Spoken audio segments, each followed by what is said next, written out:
ವಿಷ್ಣುವರ್ಧನ್ ಅವರ ಸಮಾಧಿ ವಿಚಾರಕ್ಕೆ ಸಂಬಂಧಪಟ್ಟ ಹಾಗೆ ಕೂಡ ಬಹಳ ನೋವಿನ ಸಂಗತಿ. ಅಂದರೆ ಆ ಸಮಾಧಿ ಧ್ವಂಸ ಮಾಡಿರೋದಿರ್ಬೋದು, ಇವತ್ತಿನ ಕಾಲಕ್ಕಿರುವಂಥ ಏನು ಅದರ ಸುತ್ತ ಇರುವಂಥ ವಾದ ವಿವಾದಗಳಿದಾವಲ್ಲ, ಅದೇ ಒಂದು ಸ್ವಲ್ಪ ಆಶ್ಚರ್ಯ ಅಂತ ಅನಿಸ್ತಾ ಇರುತ್ತೆ. ಹೇಗೆ ನೋಡ್ತೀರಿ ತಾವು? ಈಗ ರಾಜ್ಕುಮಾರ್ದು ಒಂದು ಆಯ್ತು ಘಟನೆ, ಅವತ್ತು ಆಯಿತು. ನಾವು ದೊಡ್ಡ ವ್ಯಕ್ತಿತ್ವ ಇರುವಂಥ ವ್ಯಕ್ತಿನೇ.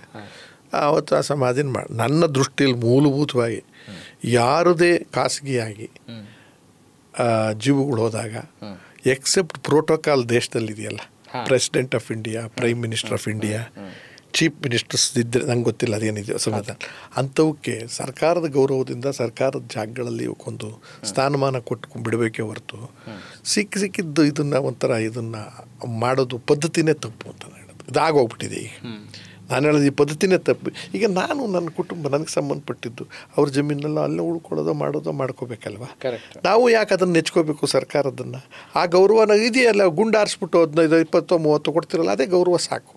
ಈಗ ದೊಡ್ಡ ಮನುಷ್ಯರು ಅಂತ ಅಂದಾಗ ಕರ್ನಾಟಕ ರತ್ನ ಪಡೆದಿದ್ದಾರೆ, ಅವ್ರನ್ನ ಗೌರವವಾಗಿ ನಾವು ಬೀಳ್ಕೊಡ್ಬೇಕು. ಈ ಥರದ್ದು ಬರ್ತವೆ ಸಾಹಿತಿಗಳು, ಚಿಂತಕರು, ದೊಡ್ಡ ಹೆಸರು. ಅದು ಬಿಟ್ಬಿಟ್ಟು ಈಗ ಹಂಗಾರೆ ನಾವು 106 ಜನ ಇದ್ದೇವೆ, ನಾವೆಲ್ಲರೂ ಸಾಯ್ತೀವಿ, ನಾನು ತಗೊಂಡೋಗಿ ಅಲ್ಲಿ ಸ್ಮಶಾನ ಮಾಡ್ತಕ್ಕಂಥದ್ದೆಲ್ಲ ಒಳ್ಳೆಯದಲ್ಲ.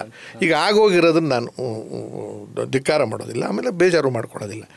ವಿಷ್ಣುವರ್ಧನ್ದವ್ರದ್ದು ಎಲ್ಲಿ ತಪ್ಪಾಗಿದೆಯೋ ಗೊತ್ತಿಲ್ಲ. ನನಗೆ ದುಃಖ ಏನಂದರೆ ಅವ್ರ ಕುಟುಂಬದವರೇ ಕ್ಲಾರಿಫೈ ಮಾಡಬೇಕು.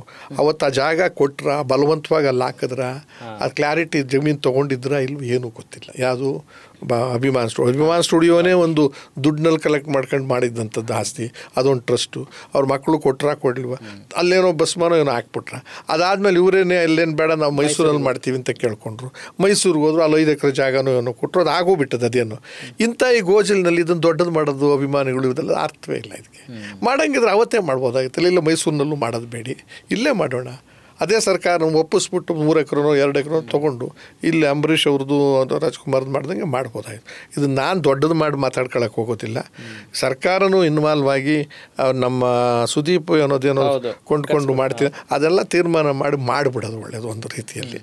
ಬಟ್ ಅದಕ್ಕೆ ಕೋರ್ಟು ಆಲ್ರೆಡಿ ಅವ್ರನ್ನ ಕೋರ್ಟ್ನಿಂದ ಧ್ವಂಸ ಮಾಡಿರೋದ್ರಿಂದ ನಾವು ಕೋರ್ಟ್ನ ಎದುರು ಹಾಕೊಂಡು ಏನು ಮಾಡೋಕ್ಕೆ ಸಾಧ್ಯ ಇದೆ ಅದು ಗೊತ್ತಿಲ್ಲ. ಅದಕ್ಕೇನು ಮುಚ್ಚಳಿಕೆ ಕೊಡಬೇಕು, ಕೋರ್ಟ್ಗೆ ಹೋಗಿ ಏನು ಹೇಳಬೇಕು, ಇದು ಭಾವನಾತ್ಮಕವಾದ ವಿಚಾರ, ದೊಡ್ಡದಾಗೋದು ಬೇಡಿ, ಬಗೆಹರಿಸ್ಕೊಡಿ, ನೀವು ಕೊಟ್ಟರು ಆದೇಶವನ್ನು ಈ ಥರ ಮಾಡೋಣ ಅಂತ ಆ ಮಾಲೀಕರು ಯಾರಿದ್ದಾರೋ ಅವ್ರಿಗೂ ಒಪ್ಪಿಸ್ಬೇಕಾಯ್ತೆ.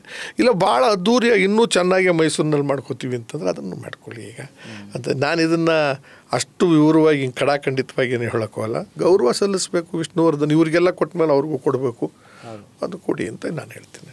ಬಟ್ ಇನ್ಮೇಲಾದ್ರೂ ಒಂದು ಟರಾವಾದರೂ ತನ್ನಿ, ಇನ್ನು ಯಾವುದನ್ನು ಕೂಡ ಸರ್ಕಾರಿ ಲೆಕ್ಕದಲ್ಲಿ ದಫನ್ ಮಾಡ್ತಕ್ಕಂಥದ್ದನ್ನು ನಿಲ್ಲಿಸ್ಬಿಡಿ, ಅವ್ರ ಕುಟುಂಬಕ್ಕೆ ಬಿಟ್ಬಿಡಿ, ಅವರು ಮಾಡ್ಕೊಂಡು ನಾನು ಹೇಳೋದು.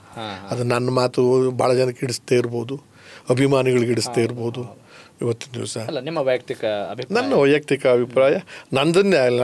ನನಗೆ ಸರ್ಕಾರದ ಜಮೀನು ಬೇಡ, ಎಂಥದ್ದು ನಮ್ಮ ಜಮೀನಲ್ಲಿ ಇದ್ದರೆ ಮಾಡ್ಕೊಳ್ಳಿ, ಇಲ್ಲ ಎಲೆಕ್ಟ್ರಿಕ್ನ ಕೊಟ್ಬಿಟ್ಟು ಅದು ತೊಗೊಂಡೋಗಿ ಎಲ್ಲಾದರೂ ಅವರ ಮಾಡ್ತೀವಿ, ಅದೇನು ಪದ್ಧತಿ ಇದೆಯೋ ಅದೆಲ್ಲ ಮಾಡ್ಕೊಳ್ಳಿ. ಅದೇನೂ ಬೇಡ ಅಂದರೆ ಮೆಡಿಕಲ್ಲಿಗೆ ಕೊಡಿ ಅಂತೀನಿ ನಾನು, ಅಷ್ಟೇ.